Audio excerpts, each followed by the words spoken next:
Byron de la Beckwith biography. Murderer, 1920–2001. Byron de la Beckwith killed civil rights activist Medgar Evers in 1963. After 2 trials had hung juries in 1964, he was finally convicted of the crime in 1994. Synopsis. Born in California in 1920, Byron de la Beckwith grew up in Mississippi. A segregationist and member of the Ku Klux Klan, he shot and killed NAACP Field Secretary Medgar Evers on June 12, 1963. Though he was arrested for the crime, 2 all-white juries could not reach a verdict in 1964. Beckwith was finally convicted of the murder in 1994. He remained in prison until his death in 2001 at age 80. Early life. Byron de la Beckwith was born on November 9, 1920, in Colusa, California. After the death of his alcoholic father in 1926, Beckwith's mother moved back to her hometown of Greenwood, Mississippi. When his mother passed away a few years later, Beckwith remained in the care of relatives in Greenwood. After unsuccessful stints in college, Beckwith joined the Marines during World War II, receiving a Purple Heart for his service.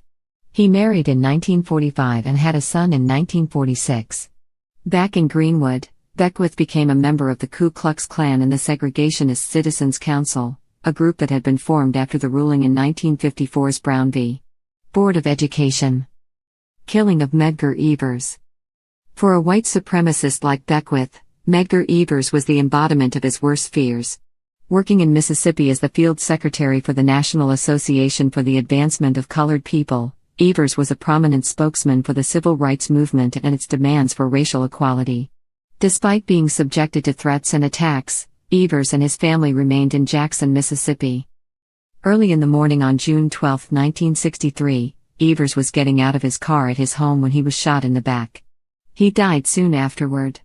Mississippi was a hotbed of conflict between segregationists and civil rights activists, but the killing drew particular attention. Beckwith, whose rifle was found at the scene, and whose fingerprint was on its scope, was quickly arrested. Justice delayed. The atmosphere in Mississippi was such that Beckwith received letters of support and donations for his defense fund while in prison. 2 policemen also claimed to have seen Beckwith in Greenwood, more than 90 miles away from Jackson, on the night of the killing. When Beckwith's case went to trial in 1964, the jury was unable to reach a verdict. A retrial later that year resulted in another deadlocked jury. Both juries were made up entirely of white men. Evers's widow, Merle Evers Williams, did not give up on bringing her husband's killer to justice. When a 1989 newspaper investigation revealed evidence that a Mississippi state agency had committed jury tampering in 1964, she pushed for a new trial. As Beckwith had previously experienced mistrials, not an acquittal, he was not subject to double jeopardy. Conviction and death. In 1990, Beckwith was indicted once more for killing Evers. After years of legal maneuvering, he was put back on trial in January 1994. Though Beckwith had consistently denied shooting Evers in public statements, he had not been as circumspect in private. Witnesses testified that Beckwith had bragged about killing Evers, whom he had referred to as a chicken-stealing dog. On February 5, 1994, Beckwith was convicted of Evers's murder. He received a life sentence. His appeals, Beckwith's lawyers argued he had been denied his right to a speedy trial, were unsuccessful. Beckwith remained in prison until he died at Jackson's University Medical Center on January 21, 2001. He was 80 years old.